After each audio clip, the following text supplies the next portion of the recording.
real cup. Good morning from the shell. Super fast. Good morning, welcome to the morning coffee show. Let's talk from in the shell and share good vibes and good times. Good friends and trends that bend the senses. Let's get a bit senseless. Welcome to the morning coffee show, where we bring good vibes and good times. Welcome to the morning coffee show with super fast tortoise. Welcome to the morning coffee show, where we have the flow. Good vibes from head to toe. Hello, hello, hello. Welcome to the Super Fast Tortoise Show. I had a friend who was just sharing with me they just got affiliate on Twitch. I'm like, that's cool. Cool. Yeah. That's cool. I'm excited for all my Twitch friends right now. Mm-hmm. It's a step in a process of making money on and Matt. hopefully this will be a motivation to get people to be better at what they do and love what they do and enjoy what they do and grow at what they do. Well, I'll tell you what, there with everything that's happening in the Twitch world right now, I'm not sure if any of you guys heard this, but Dan Clancy has just announced that starting from day one in October, new Twitch streamers will get monetized almost instantly. And we're looking forward to seeing more information come out about this. Right now, it's very limited on what they've released and information regarding Twitch monetization, but it's looking like you'll be able to start your show, and as soon as you have a viewer, your single viewer will, looks like this is the way they're saying, your first single viewer will get you monetized. Mm-hmm. Yeah, that sounds awesome. I want to say hello, Backwoods Collector. Welcome to the show. We got a flow today, and you know what that flow is? It's positivity. I hope you got your coffee, your favorite libation, a drink to set you through the morning. So, Woo! what flavor of coffee are you drinking today? Hazelnut. My coffee right now is get this right. It is chocolate strawberries. Oh, I ended up finding this new creamer a couple weeks ago, and I've been just digging on it. Too bad it's a limited flavor. Oh my goodness. Limited flavor chocolate strawberries. Yeah, Sounds like it could be good. Now I hate those limited time coffee creamers that you get there because they don't last long enough. Because they get you hooked on. Yeah, they get you hooked on it, and then they take it out. Well, you know, it depends how popular it gets. I mean, pumpkin spice started as a limited flavor. Still limited. Yeah, it is, but some Starbucks locations will serve pumpkin spice flavor all year round. Oh, yeah. They don't really call it pumpkin spice, but you can. But they keep that. It's the allspice that they put in it, and that's the same thing that they put in pumpkin pie, apple pie. They put that allspice in it, and that's what gives it that flavor. So you can technically get pumpkin spiced coffee all year round. Yeah, and they sell pumpkin spice stuff at the stores and whatnot. Yeah. Yep. It depends how popular it gets. You got to appreciate the fact that the blonde girls had fought hard to keep pumpkin spice around. But no, this is like maybe what I'm saying though is maybe your chocolate strawberry thing, if it gets popular enough, will stick around. Well, hopefully, but I don't think I'd like to see it stick around too often, as I'm one of those people who's picky about fruits like strawberries being seasonal and whatnot. And it's already hard enough for me to gather that people like strawberries in February when strawberries aren't even in season during that time of the year. Yeah, just make a tickety talk about how much you love this chocolate strawberry thing and see how much flow gets recommended. Tell them where you got it. Tell them, go to your nearest Kroger. Mrs. Hillbilly, woo woo, 805, woo woo, hell yeah, that's how many. Cool. Yep, appreciate it. That's all. Today marks the first day that kjcowboydan is not going to cut his hair anymore. The first of many next days that I'm not going to, as I haven't cut my hair since I got diagnosed. Yeah, like by the time he's 81, he wants to look like Cousin It. I'm going to leave that for Hillbilly, who's the professional Cousin It impersonator. That's right. Well, if things keep going the way it's going, won't be there. I won't be able to have that privilege. Yeah, it's true. If he reaches,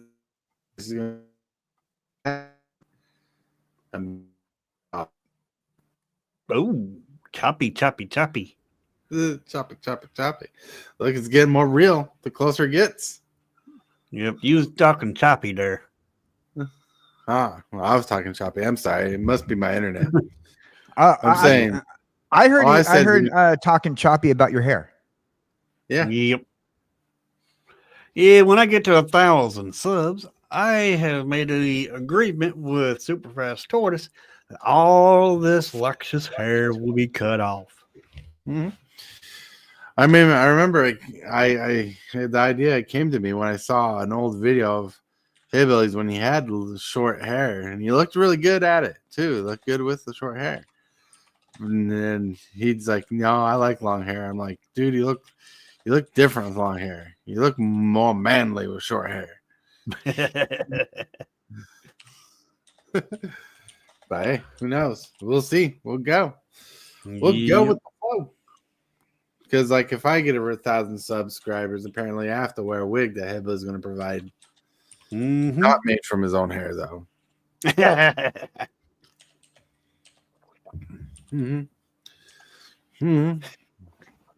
How you doing down there, KJ? You look like you're frowning. Oh. He's like, yeah. Oh. I hit the wrong emote. No. Don't hit the wrong emote. Be awesome. Be amazing. Hit the right emotes. Be right all the time. Yeah. You know. So, are you guys excited? Today's a nice day. Look at how, I'm not sure how warm it is for you guys, but oh my goodness, today's a day to go outside and touch some grass. I might actually go outside for once this week. Oh. Yeah. I'm excited. It's a beautiful day out there. It is a beautiful day. It is. Yeah, it is. 27 degrees. The real feel of 24, which is not horrible. It was 6 degrees yesterday with high winds.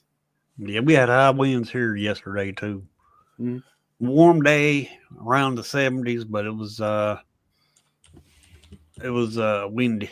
It's 45 degrees here. It feels like 40. That'd be nice if it was 40 degrees here with the real feel of 40. So yesterday we were talking about Marvel, right? Yeah. We were talking about Marvel. We were talking about Dr. Doom, possible storylines, comic book storylines from Dan the Man down there, who's very expert compared to us when it comes to the lore. And, I've been reading a lot of, I've been pulling out a lot of my Fantastic Four graphic novels and also my Fantastic Four issues that I'm willing to touch, and touching back up on the Fantastic Four storyline I believe that they might be going with, and I am super excited. That's good. That'd be awesome. It's awesome to be excited, you know.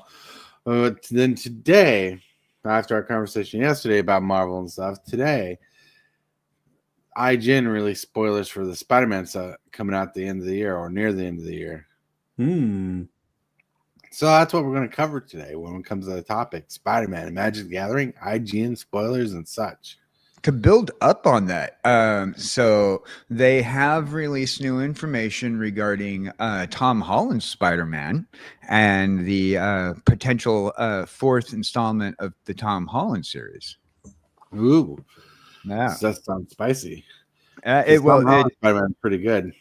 They have released. They haven't released much, but they did release leaks on two of the actors who's going to be in it. Which we already kind of figured were already going to be there. And they also released information that's saying that this particular fourth installment won't be directly revolving around the MCU that we've been getting to know and trust. It's going to be one of the Sony exclusive movies.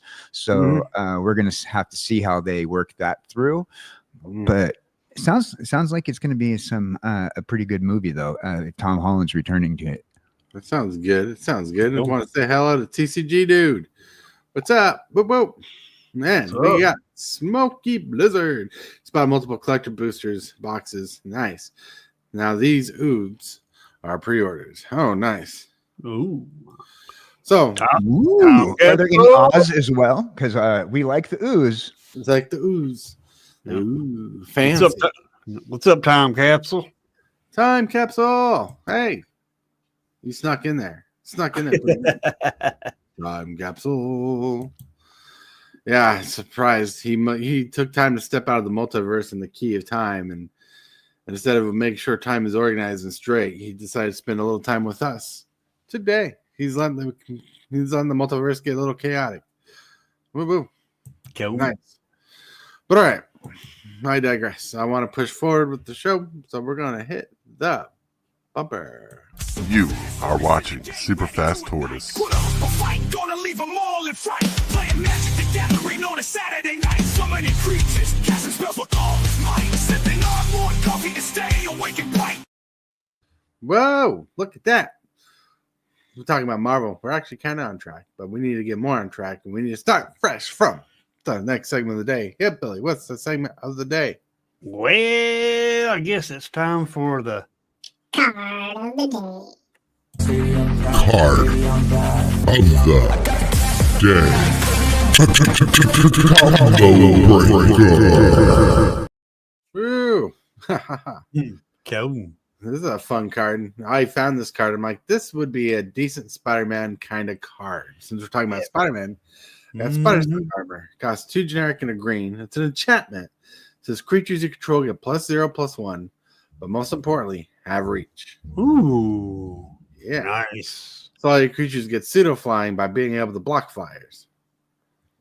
That's really good. Really good. And it's an enchantment. It's not an aura. It's an enchantment that gives all your creatures the ability to block creatures that's flying.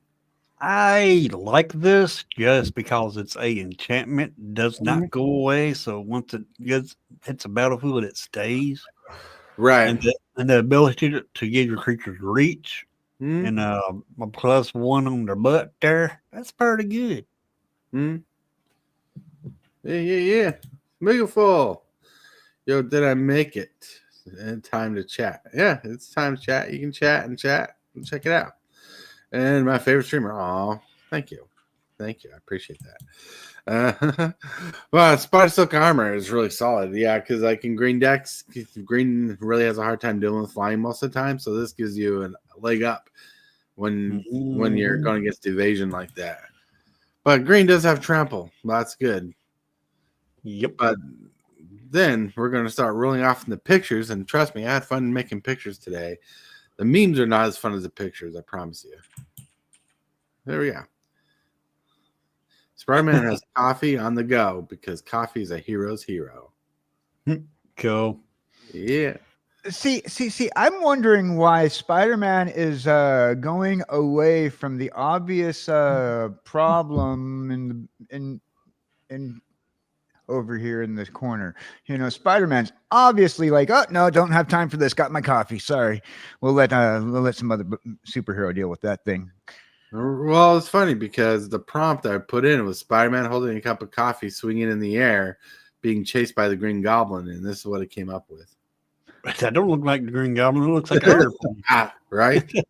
Well, we got the Green Goblin's air glider, the non-powered one, the Wright Brothers style air glider. And then we got something going on in the background over here that Spider-Man is absolutely not interested in dealing with because he's got his coffee.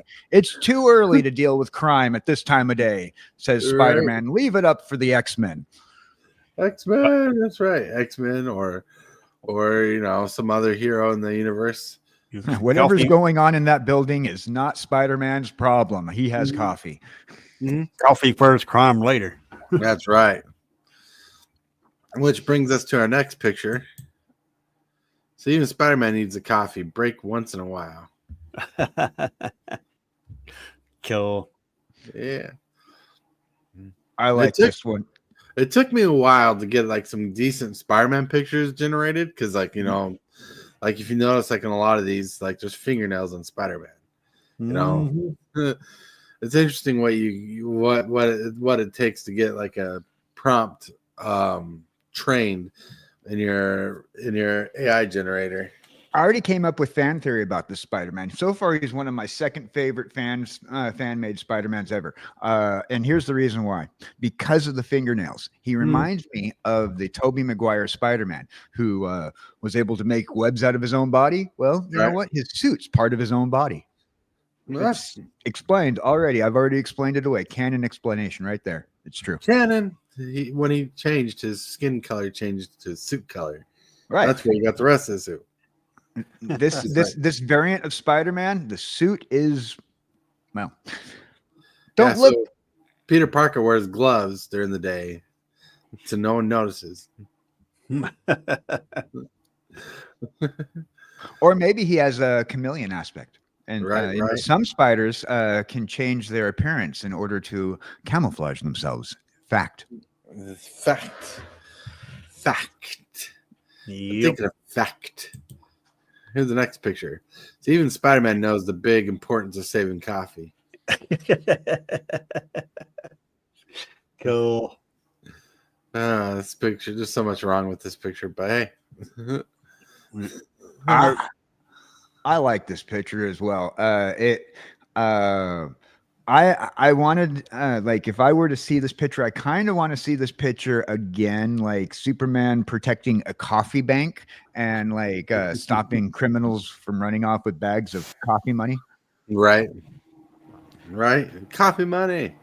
Well, like it's interesting some of the dynamic poses you got these Spider-Man in. Like you could tell the AI took inspiration from things and whatnot, and trying to implement certain things like coffee. Like I don't think there's a single picture of Peter Parker holding a bag of coffee beans in the comics. So this was like a hard one to put together. Funny that you should mention dynamic poses, because up until Spider-Man came about, most superhero poses in mid-flight or while in the air, they did not have poses as dynamic as what Superman does with the with his leg poses and his little acrobatic looks like he should be in a circus type of thing. And I feel like DC dropped the ball several times with Robin, whose character is a circus performer. So when Todd McFarlane took over, he really reimagined Spider-Man with his dynamic posing.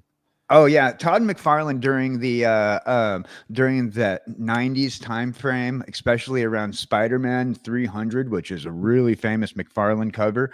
McFarlane was doing not only dynamic poses but three-dimensional in a sense on 2D paper, where like you're kind of like feel like the cartoon for being on a piece of paper had the three-dimensional feel that you weren't going to get in cartoons until the late 90s and actual cartoons. So I mean, like McFarlane did revolutionize Spider-Man a great deal. All right. Yeah, he did. And also because of it changed the way heroes in different comics did different poses. I think between him and Jack Kirby, they really changed the dynamics, because Jack Kirby did a lot of angled shots of characters. And when Todd McFarlane started doing dynamic poses and people started realizing how popular and how cool that was, they started mixing the two to become original in their own right of drawing art, and really shifted the brain escape of how people can dynamically pose and alter a picture to look just that much better.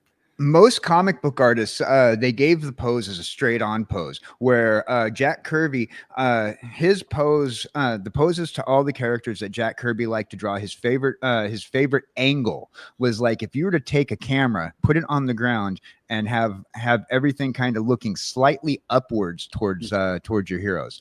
And that was one of Kirby's big old signature shot frames that he would draw his characters from that angle, where McFarlane, he would go from more of an upper pose where you're looking slightly above your hero and down at his face. Right. It's pretty amazing because when people in general kind of blended the two together in the comic books, it gave you a 3D aspect in the world. Like one pose you're looking up at them, another pose you're looking down at them, another pose you have the shot angle of their shoulder area, and it kind of gave you a 3D aspect, which I loved as a kid because that's how I learned how to draw back in the day when I used to draw all the time. Is like looking at comic books and toys of figures, and take those dynamic posing and put them in pictures. Yeah. All right. Next picture. Woo-woo. It says fresh from a fight. Coffee's just right. Look at his hair. like his suit's been torn out a little. Yeah. It's a classic trope. One of the things about Spider-Man, and this is one thing I like about Peter Parker's Spider-Man, and even though like he's got like phenomenal strength and everything, he always ends up getting his butt beat. Unlike a lot of other superheroes, which makes it okay, you know, overpowered, never gets their butt beat, never walks away with bruises. Peter Parker still walks away with a bruise or two. Peter Parker almost loses several times. Where you might see Wolverine walk away from a thing with a near almost loss. Peter Parker really gets the rough end of the stick. He's real human, the way they put his character together, the way he comes away from a battle, the way like he doesn't always win, you know, as a teenager to young adult to college student that we always know Peter Parker as he is very human and very flawed. And most other superheroes they give us are very godly, and it's hard to believe and very hard to have suspension of disbelief on. Where with Peter Parker as Spider-Man, you absolutely can put that suspension of disbelief into action and go, you know what, Peter Parker could be a real kid.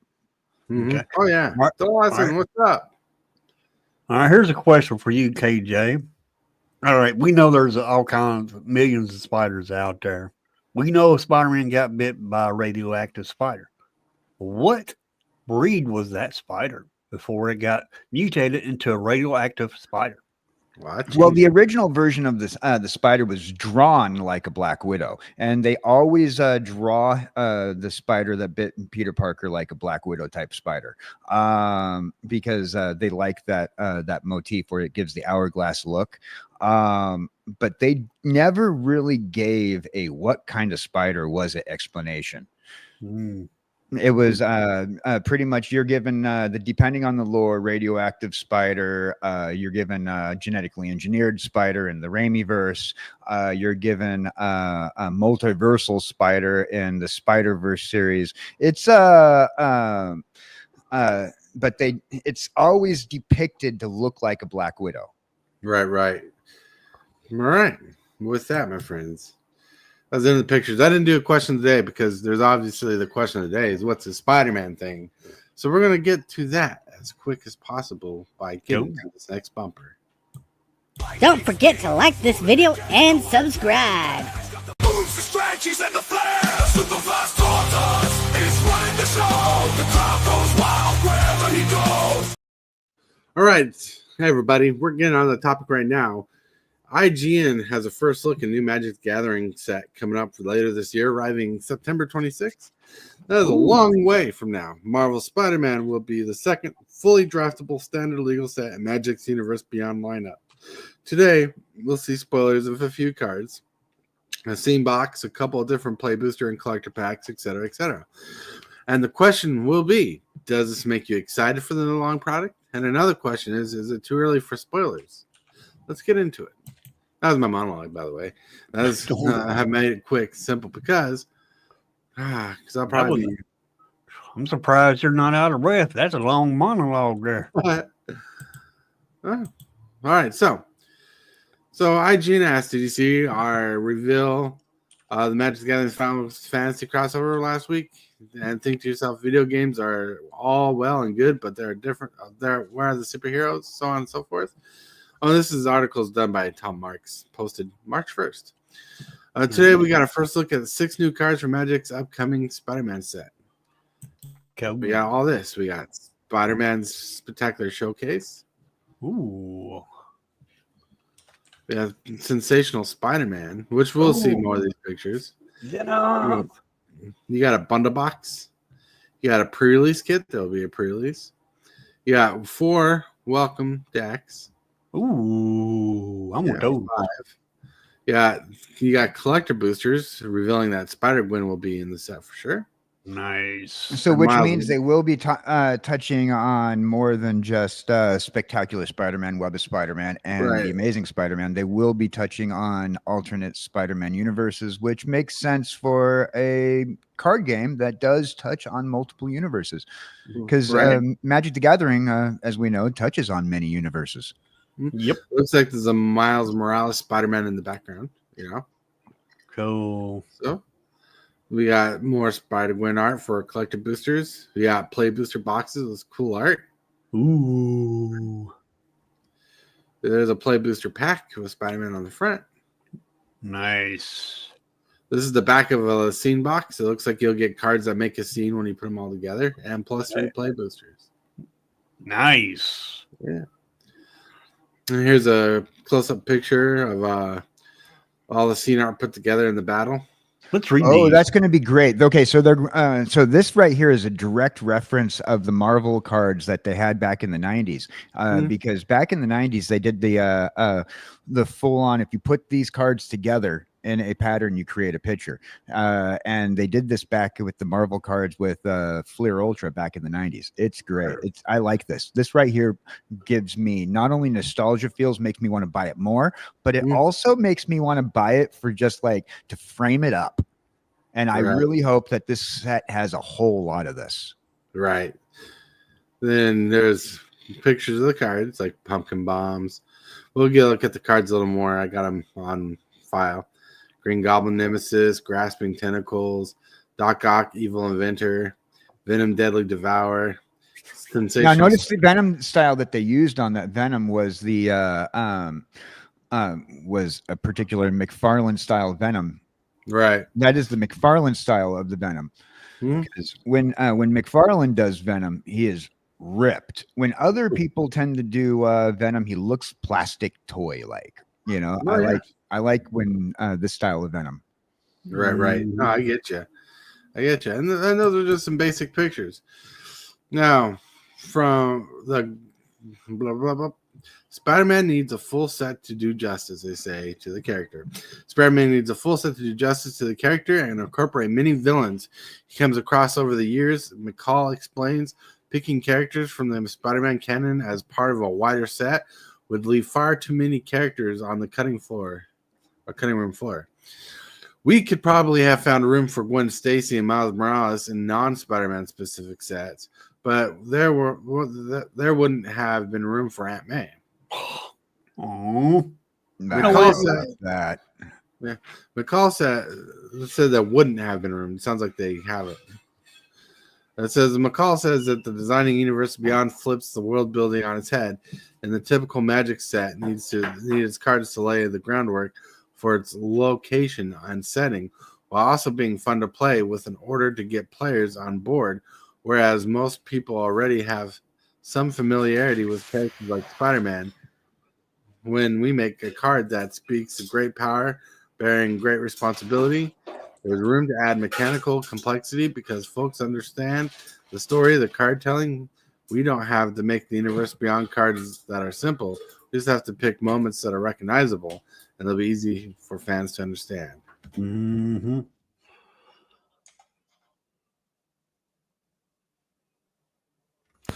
Now they ask, which Spider-Man set are you most excited for? The Sensational Spider-Man, Green Goblin Nemesis, Doc Ock. We'll cover those. Then it says, we're not limiting ourselves to any one comic run or series. In addition to the scene boxes set, we'll have the usual play boosters, collector booster bundles, and pre-release packs. all of which can also be seen in gallery above with more details. And while there won't be any pre-constructed commander decks, this will mark the return of welcome decks, which welcome decks are usually free from your store, but who knows what the price will be when people realize how popular the set will be. Those are themed introductory decks typically given out by game stores for free so that new players can have low pressure way to learn the game. Right. And that goes on about more of the collaboration, but stuff I don't really need to cover because I already told you it's coming out like September 26th this year. Oh yeah, so they finally got a release date first. Yep. Awesome. All right. Then Game Bob, what's up? Power Creep much? It's a comic, so it's any Spider-Man you want it to be. That's right. Spider-Man 2099. So I may have been wrong about Spider-Man set being rushed. You're going to cover the welcome decks. Oh yeah, the welcome decks we just covered for sure. Bob, I wouldn't discount it yet. You may still be right, but at the same time, every single thing that they keep on releasing, gives me a little bit more and more idea that they might be doing the Marvel stuff right. So far, I'm happy. All right, let's check out some of these cards like this. Oh, okay. It looked better, smaller when we looked at him. I like the fact that they went with the classic Doc Ock costume. I'm not too thrilled with the artwork on what they did to his face. They made him. He's not Joker crazy. In his face, the artwork makes him look Joker crazy. I think. I feel like they could have done a little better on the artwork on this. Right, he's more of a sensible character. Yeah, Doc Octopus is not, with the exception of the Raimi-verse version of Doc Octopus, didn't go crazy. Doc Ock Evil Inventor costs 5 generic, a blue and a black. Legendary creature, human scientist villain. And the Spider-Man symbol there is pretty cool. He's an 8/8. He's a pretty big guy. 8 mana. I get it. They did 8 for tentacle legs. Okay. I'm surprised they didn't do that as the tentacle legs as a weapon or some sort of item, rather than part of him being a creature. There's I don't have the card here, but they did do a tentacle card. Cool. At the beginning of combat on your turn, target non-artifact creature you control becomes an 8/8 robot villain artifact creature in addition to its other types. Nice. It's crazy.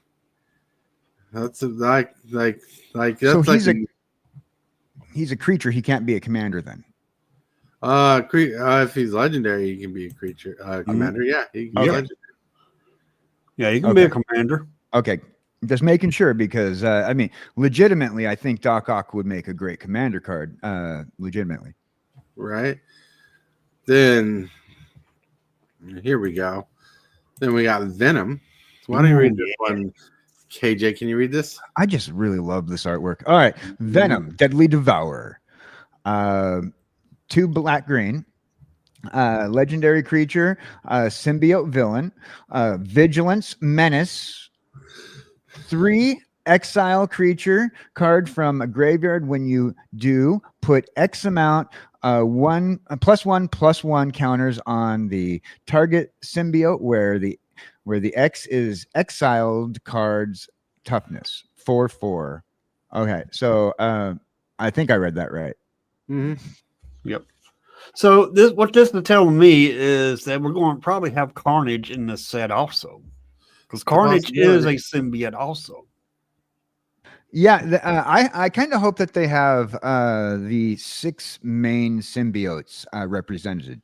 If they're going to do symbiotes in the set, if they're going to introduce Carnage, and they need to have all 6 of the main symbiotes. Yep. Yeah, that could be cool. That'd be cool. Hold on a second. I found it, and I'm trying to see where it's saved. Where is it? 1, 2. Oh, anyways, yeah, Venom looks pretty cool, pretty awesome. Yeah, he does. Yeah, because if they have all the if they have at least the 6 main symbiotes from the main storyline, then that would make an incredible deck. Have a symbiote deck. Ooh. Yeah. Mhm. And to answer your question, they made a card called Grasping Tentacles, Oh, which I find odd that they didn't make it an artifact equipment. That's 'Cause, what I was thinking. It should be an equipment card, like some sort of something. and who knows? There might be one in the set later on. I like this. Right. Grasping Tentacles. Grasping Tentacles cost a generic blue and a black. Sorcery. Target opponent mills 8 cards. And you may put an artifact card from that player's graveyard onto the battlefield under your control. It's pretty cool. That's nice. It's a good mill card. You know, yeah. even if you don't get the artifact you want. Right. That's pretty good. I like it. But Hillbilly, Oh, yeah. read this card. Oh, yeah. Sensational Spider-Man. 1 blue and white. 3/3. Legendary creature, Spider Human Hero. Mm-hmm. Whenever Sensational Spider-Man attacks, tap target creature defending player controls and put a stun counter on it. Ooh, nice. Then you may remove up to 3 stun counters from among all permanents. Draw cards equal to the number of stun counters removed this way. Nice. Love it. Right. Hans, what's up? How many hundreds of dollars is the paper version? I have no clue. True. tcgdude talking about the tentacles says, as a resident mill guy, you already know I'm going to jam that. That's right. Mm-hmm. Tony Vism Spidey card would be cool. Yeah, it would be cool. They might have it in there. Who knows? But then we got KJ going to read this next card for us. Pumpkin bombs. Yeah. I say 1 red artifact card. You tap it, discard 2 cards, draw 3 cards, then put a fuse counter on this artifact. It deals a damage equal to the number of fuse counters on it. The target opponent. It deals damage to the equal number of fuse counters on it to the target opponent. They gain control of this artifact. Ooh, so it's a hot potato card. Interesting. It's weird, Hold on a second. I got it. but interesting. It is interesting. Hold on. I got to step aside real quick. So you pay 1 generic, 1 red to play this. Then you tap it, discard 2 cards, draw 3, then put a fuse counter on this, then pass it to your opponent. I think that this is a handy little card. If you can draw out more cards out of your deck and have more cards to be able to play in the long run, I think that's a great idea. Yeah, but your opponent can do it too. Well, yeah, But got to make it fair, right? Yeah, but you do 1 damage to your opponent, then they take this card. They do 2 damage to you. Then it comes back to you. Then you do 3 damage to them. Hans is letting us know that it's going directly into their deck. Oh yeah, I understand that. I mean, it looks like a great card. I mean, shoot, you discard just 2 cards to draw 3.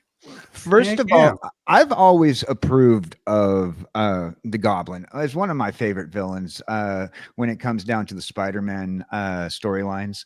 As you know, I love villains. The Green Goblin.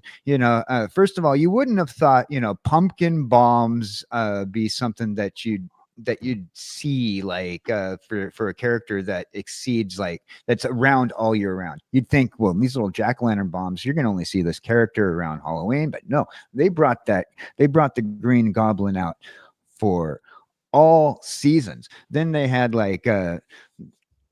Every time they killed off the Green Goblin, they brought back different versions of the Green Goblin, down to Hobgoblin, which was kind of an immortal version of the Green Goblin, and even more badass than the original. Mm-hmm. Yeah, I like the vulture. The vulture is pretty fun. Yep.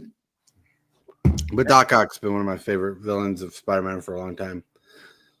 I like the Vulture too. I like the current version of Vulture. Having Keaton play Vulture, I actually enjoyed that. Like, I never really was able to put aside the suspension of disbelief with the comic book version of the Vulture. I'm like, who's gonna buy an 80-year-old man beating up on a teenager?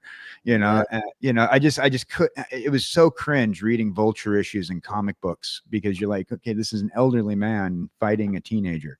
There's just something not right about it.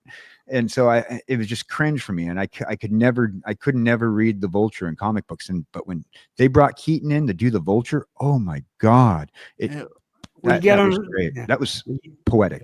Yeah, well, you got to understand his powers, though. He can touch you and drains your energy, and he gets younger. I can see how Hillbilly relates to that, wanting to drain the energy out of people so he can live longer and be younger. No, the Vulture, you're thinking of a different character. Vulture, his powers are all mechanical. Well, in the cartoon, the 90s cartoon, that's what he did, is he took people's energy and became younger. Mm-hmm. I remember that. But anyways, we go into the next card. Woo-woo. The Green Goblin Nemesis. Ooh, look at that card. Costs 2 generic of black and red. Legendary creature, goblin, human, villain. Flying. Whenever you discard a non-land card, put a +1 counter on target goblin you control. Ooh. Whenever you discard a land card, create a tapped treasure token. Nice. He's going to be a goblin deck for sure. Like the fact that they made him a goblin is kind of funny because, he's a mutated human. Yep.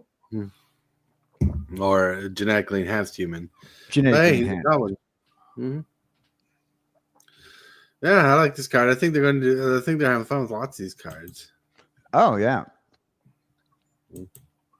Since Marvel is getting a Universe Beyond, I hope DC does too. A control deck with a bat who laughs commander would be nuts. That'd be cool for sure. Mm-hmm. Brutal Goblin, yes. This goblin is gonna be nuts. It's gonna be in Duretti decks and stuff like that. Yeah. And it is in Rakdos. Rakdos, that's right. And here's a collage of that picture again, where all the cards come together to make a scene. Cool. It's almost a Sinister Six, but half of them. Yeah. Funny thing is, the Sinister Six is that group. It rotates on who's members of the Sinister Six. Right. Sometimes you don't have like Doc Octopus, and they'll bring in like other people. Like, but your primary Sinister Six, you have Doc Octopus, you have Green Goblin, you have Sandman, you have Electro, you have Vulture, and I'm leaving one out. Rhino. Rhino. Rhino. Yeah. Rhino. Yeah. Kraven is an anti-hero, not a villain. So he does show up in Sinister Six comics on occasion, but he's not a primary member of the Sinister Six. Mm-hmm. Well, Venom has been played off as being anti-hero.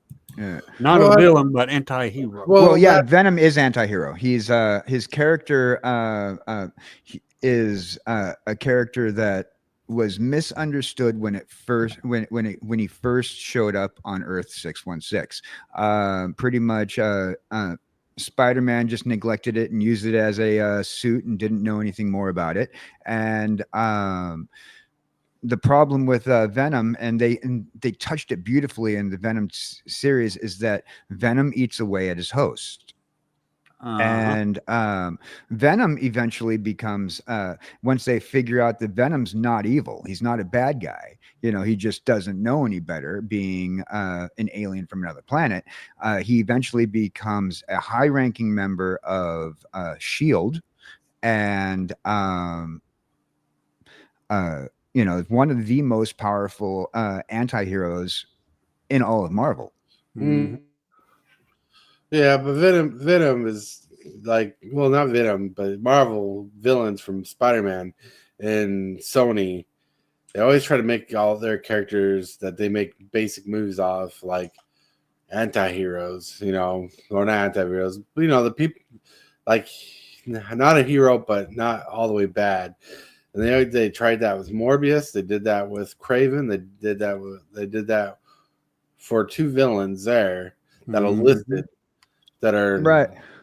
Morbius not, was only a villain to Blade. When they introduced Morbius, he was a Blade villain, and the only reason why they said that Morbius was a villain in the Blade series was because Blade has to fight vampires, being a daywalker who fights vampires, and Morbius being a genetically altered vampire.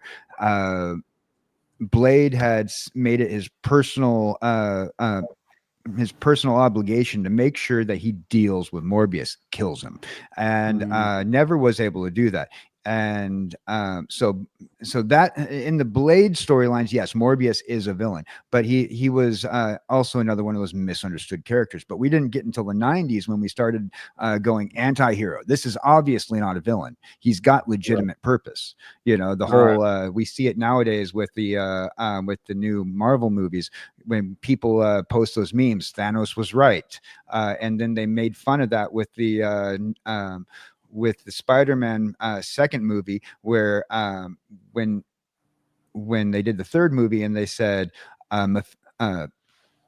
Mysterio was right. It's we're trying to go, what, these the bad guys aren't exactly always bad. There's always a little bit of humanity in them that makes them want to do what they're doing the wrong way. And we like seeing that not only are our heroes imperfect, but we like seeing that our villains might have a little bit of truth to them as well. Right. It makes them more believable when writing a story. Right. That's what makes them good. Good characters.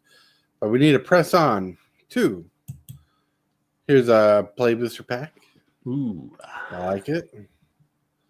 Well, we're just going to kind of fly through some of these. We got the collector booster pack that we saw earlier. You win. Then there's a play booster box, which you can see Miles Morales, Spider-Man down there. I believe that's that Miles Morales. Yeah, that's the Miles Morales Spider-Man, Ultimate Spider-Man, Miles Morales. All right. Then here's what the front of the scene box will get. So this one will come with that scene of cards that you see on the picture. Nice. And it comes with play booster boxes. And in the back of it, it shows you the legendary scenes come to life, and it shows you how the cards come to life and the 3 packs you get. The pre-release kit again. The bundle, which I really like the artwork in the bundle. I just wonder why Venom gets like the spotlight as like the main villain. Well, to be honest, even as the anti-hero, Venom will get that main villain spotlight. Not only is he just big and he is one of the favorite Marvel characters that a lot of people, if you take a poll right now, I can guarantee you more people are going to say, you know what, Venom's the guy. Right. Growing up, I liked Carnage more than Venom, but without Venom, you wouldn't have Carnage. Because I like the way Carnage can form his body into an axe, and it's actually bone and gristle and stuff. Right. So funny about the Venom storyline, when it comes down to the other symbiotes, Venom is actually the weakest of all the symbiotes too. That's crazy news. That's actually tough to think about. Now for the welcome decks, we got 4 welcome decks, I believe. Yeah, we got this. We got a Venom welcome deck. which is supposed to be free. Yep. For it. We got a Spider-Gwen deck. Nice. We got a Miles. Morales. Miles Morales. Yeah. I really dig this suit of Miles Morales suit, Spider-Man. Mhm. Then it looks like you got a regular Spider-Man suit. I would love to have all these welcome decks. Oh, yeah. That'd be cool. I'm pretty sure they'll fly off the shelves. Oh, That's yeah. why they'll be targeted with for money. Like, because Wizards hands these out for free for people to give away, or people have to buy them to give away for free. But if everybody wants them and they can't keep in stock, they're going to have to charge something for it, probably. Mm-hmm. Probably enough to cover the shipping and whatever their shelving cost is. Right. You know, so they can get more. And here's the MSRP for it. MSRP for Magic the Gathering Marvel Spider-Man will be set as follows. Play boosters will be $7 a pack. Collector boosters will be $37.99. A bundle box will be $70. And a scene box will be $41.99. That ain't too bad. Yeah. And I guess if you really want to use the hashtag, use hashtag MTGX Spider-Man. Yeah. Nice. Yeah. So that's how it looks. That's how it's going to be. Let me get us back here to. Yep. So that's all we really have to cover on Spider-Man. I mean, thanks to the lore of KJ knowing his stuff, you know, there's just a lot that's been spoiled today. It looks exciting. Coming out September 26th, right? Yep, and I can't wait to see those cards, even if they're digital. Can't wait to play with those cards. Right. I'd like to get I'd like to get a commander deck made of Spider-Man, like something Spider-Man. Yeah, I think it'd be cool. That's the only thing I hate about the Spider-Man cards is not the cards, but the sets. No commander decks. I hate that. That's because they want you to buy the product and build it. Right.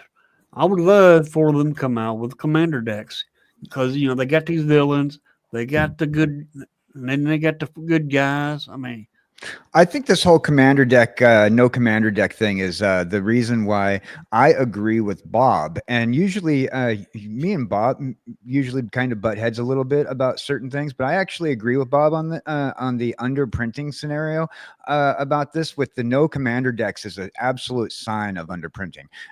Even because I was like under the impression that this wasn't going to be a commander set. That's why I said you couldn't use that Doc Ock as a commander, even though Doc Ock like legitimately as a character would make a great commander. Doc Ock can be a commander. He's legendary. Right. But I'm just saying, because it's not a commander deck, it throws you off to thinking that it can't be. For a new player, they don't. Yep. Right. Yeah, and so when a new player is building his deck, it's like, okay, well, this doesn't have a commander deck in it, so I'm not going to use these guys in my commander deck type of scenario. And as a new player, you'd get confused for that. I think they should absolutely make it. They should have printed enough to make commander decks available. Yep. You know, so I agree with Bob in the sense that there is a major underprinting issue still. I agree there with you too. Because they should have given Doc Ock reach. Oh yeah, absolutely. Doc Ock deserves reach. I mean, after all, his character is like all reach. Look at Yeah, that's funny. That's funny because you can see like at the corner of this Spider-Man's knee or something. He's reaching for Spider-Man. It just wouldn't make sense. Wizards, you're right. Good job. Yeah, I think they did a pretty good job, but yet they still missed something right there with Doc Ock because it still should have had reach. Because I agree with you on that because he does have the tentacles. But you do have Spider Silk armor. Yeah, buddy. Yeah, buddy. But yeah, the set looks like it's gonna be fun. It's one of the sets I'm looking forward to in the future. Me too. It's looking pretty good. Pretty good. It is. And I can't wait to see more what they do, you know?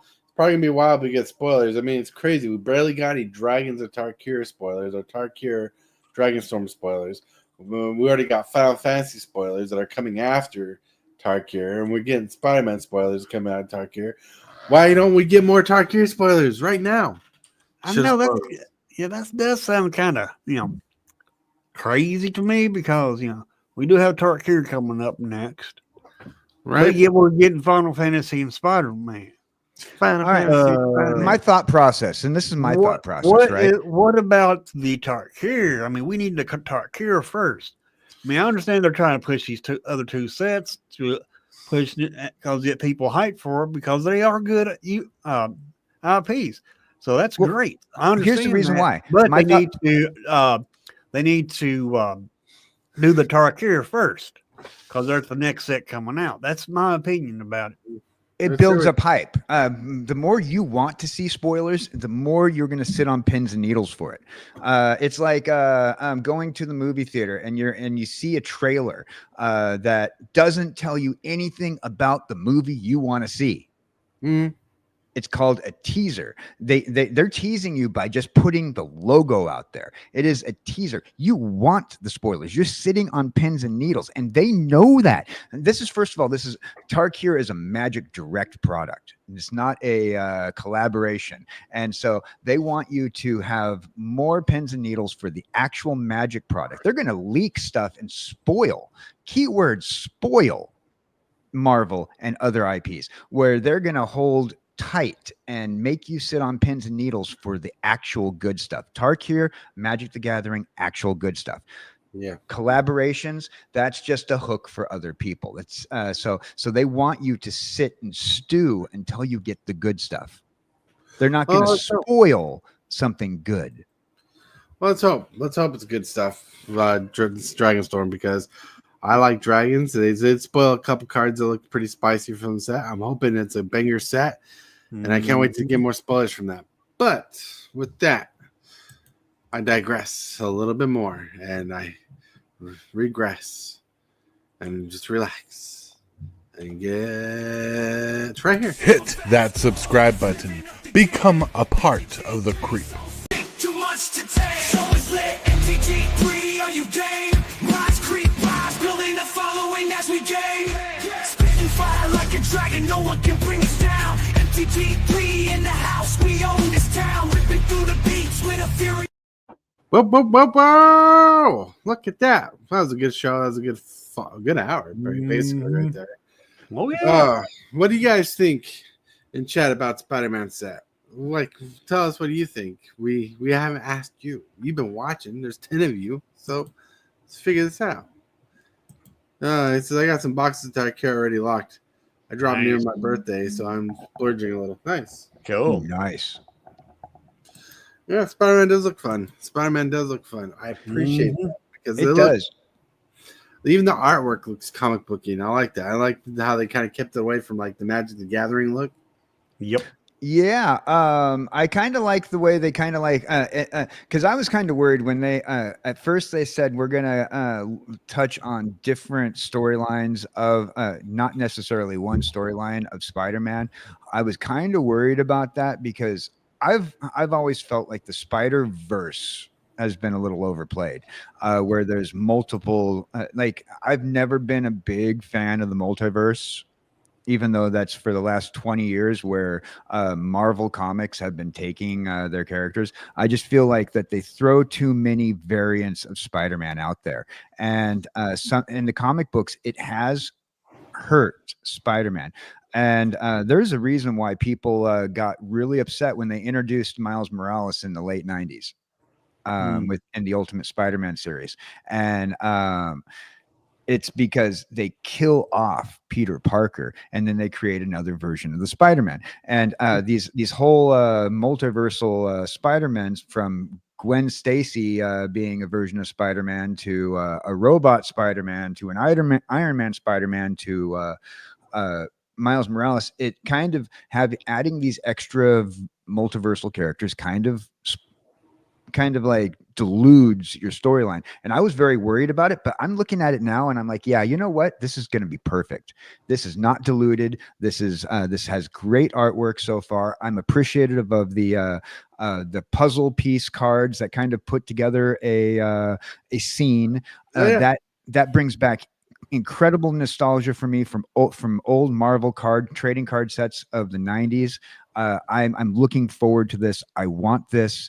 I am willing to spend rent money on something like this. Not financial advice.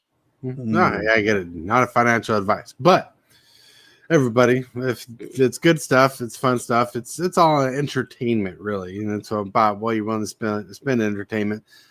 The collectability will be there when it gets there, but let's just enjoy the show and the flow when we get there. Like when we get to that point, we'll cover Spider-Man stuff. More comes out. Yep. Like this dropped today. I had to talk about this today. Like I didn't know Spider-Man stuff was coming out today, but when I saw it, I'm like that's going to change the course of the show.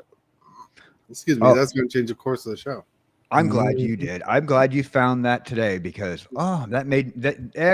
this Spider-Man set is making me happier and happier as days go by. I still have some concerns. Like I said, I still side with Gaming Bob on this topic because I do believe that after we've seen all these scalpers raiding stores, all these floods to buy out all the stock, not limiting how much people can buy of certain things when they make a underprint really hurts us as gamers and collectors alike. And when it comes down to feeding our collections and libraries. So I'm very happy with where this is going art-wise and everything. I'm very hopeful that that if they do underprint that Marvel Disney will see, hey, you know what? This sold really well, and we're going to do another collab with Magic the Gathering and bring even more out there and maybe give a second series to this set.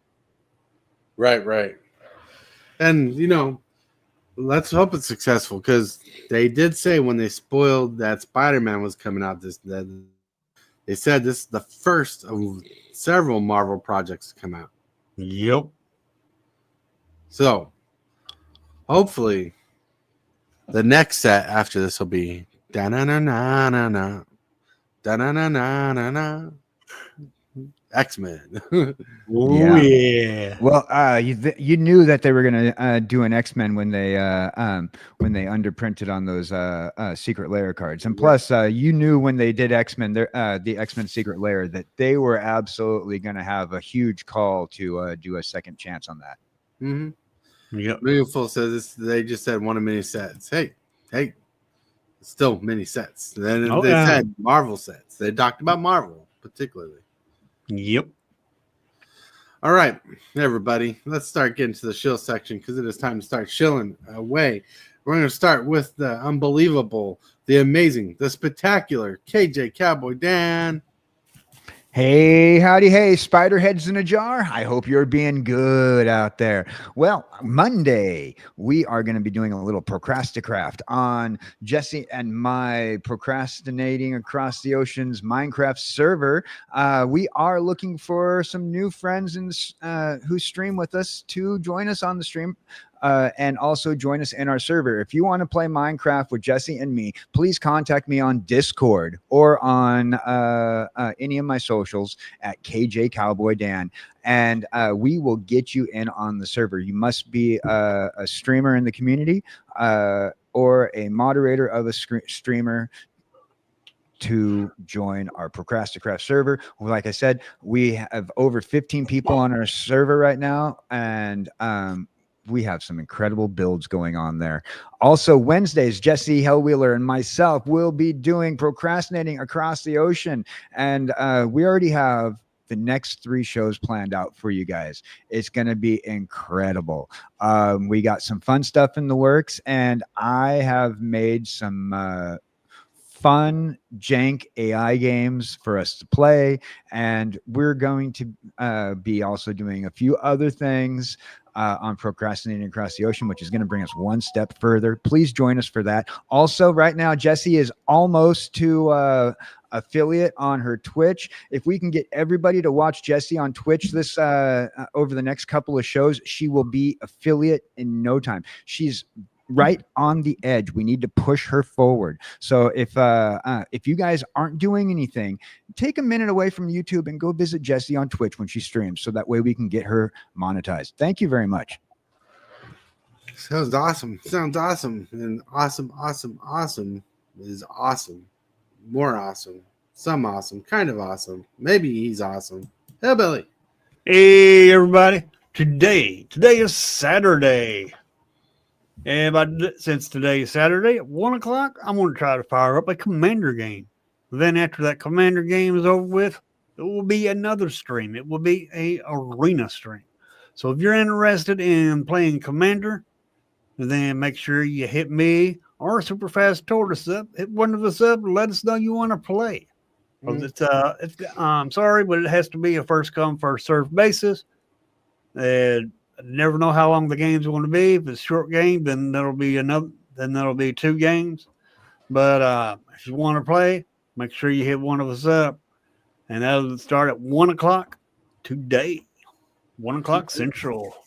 All right. Sounds good. Sounds good. And today is Saturday. Saturday. That means there's a Saturday night Commander game at 8 p.m. Central Standard Time today on my channel. We'll get there. We'll have fun. We'll try to do something. We'll have fun playing. We'll play. All right, everybody. I want to thank you for showing up, being awesome, being amazing. Everybody who is here on the show and everybody in chat, you guys rock. You guys roll. I want to thank you for being here. Remind you that you're awesome and amazing, and remind you that you're loved. Someone's thinking about you, and if you can, be that little brightness in someone's day. Be a little positive. Share some positivity. Try to make someone's day a little bit brighter, because you might be the change someone needs today. And with that, my friends, have a wonderful evening, and see you later tonight. I totally want to thank you for watching today's video. I really appreciate it, 100%. Like this video as if it's your favorite kind of pizza, dude. And if you wouldn't mind, consider smashing that subscribe button and hit that bell for notifications. Every one of these things you do helps the channel out a lot. The moves, the strategies, and the flair. Super fast.